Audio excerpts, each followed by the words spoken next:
ఎప్పుడైనా నాలో ఆనందపడ్డావా? నువ్వు పెళ్లికి లక్షలు ఖర్చు పెట్టి ఆనందపడ్డావు.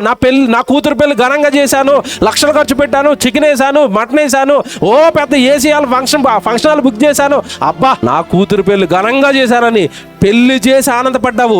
ఎప్పుడైనా ఇలాంటి సభలు దేవుడి కోసం చేసి ఆనందపడ్డావా? లక్షల రూపాయలు దేవుడు ఖర్చు పెట్టానండి, దేవుడి పిల్లలను వేల మందిని రప్పించారండి, గొప్ప గొప్ప దైవజనులు అందరూ వచ్చేసారండి, మంచి మంచి ప్రసంగాలు చెప్పేశారండి, అబ్బో దేవుడు ఆనందపడిపోయాడండి. నేను దేవుడిని ఆనంద పెట్టాను. ఎప్పుడు ఇచ్చావు దేవుడికి ఆనందం? ఒక పాపి మారితే పరలోకంలో దేవుడు సంతోషంగా ఉంటాడు. పాపి మారాలి అంటే వాక్యం వినాలి అంటే ఇదిగో ఇలాంటి కార్యక్రమాలు జరగాలి.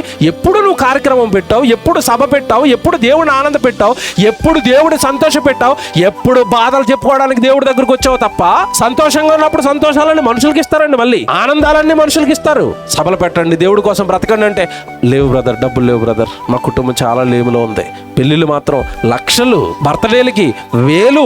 అప్పుడు ఎలా వచ్చే డబ్బులు? కొడుకుని ఆనంద పెట్టాలి, కూతురుని ఆనంద పెట్టాలి. మ్యారేజ్ డేలు చేసుకుంటారండి చాలా మంది. పెళ్ళి అయిపోయి 30 ఏళ్ళు అయిపోయినా సరే వేలు ఖర్చు పెడతారు ఆ పెళ్లి రోజు. ఎక్కడి నుంచి వచ్చే డబ్బులు? నీ ఇష్టాలకు వస్తాయి డబ్బులు, నీ సంతోషాలకు వస్తాయి డబ్బులు. దేవుడి కార్యక్రమాలనేసరికి నేను చాలా పేదవాడినండి. చూసారండి, బాధలకు, కష్టాలకు, కన్నీళ్లకు దేవుడు వేదిక అనుకుంటున్నావా? నిన్ను పుట్టించింది ఎప్పుడు నీ ఏడుపు కొట్టు గోలెండానికి అనుకుంటున్నావా? యేసుక్రీస్తుల వారు తండ్రిని ఆనంద పెట్టాడు, సంతోష పెట్టాడు. స్టెఫను ప్రాణం ఇచ్చేసి, దేవా మీకోసం చెబుతూ చచ్చిపోతున్నాను అని జీవితాలు దేవుడికి ఇచ్చి దేవుడిని సంతోషపెట్టారు. యేసు గురించి దేవుడు పలికిన మాట మీ అందరికీ తెలుసు, ఈయనే నా ప్రియ కుమారుడు, ఈయన యందు నేను ఆనందిస్తున్నాను. నువ్వెప్పుడు ఇచ్చావు ఆనందం? యేసు ఇచ్చాడు.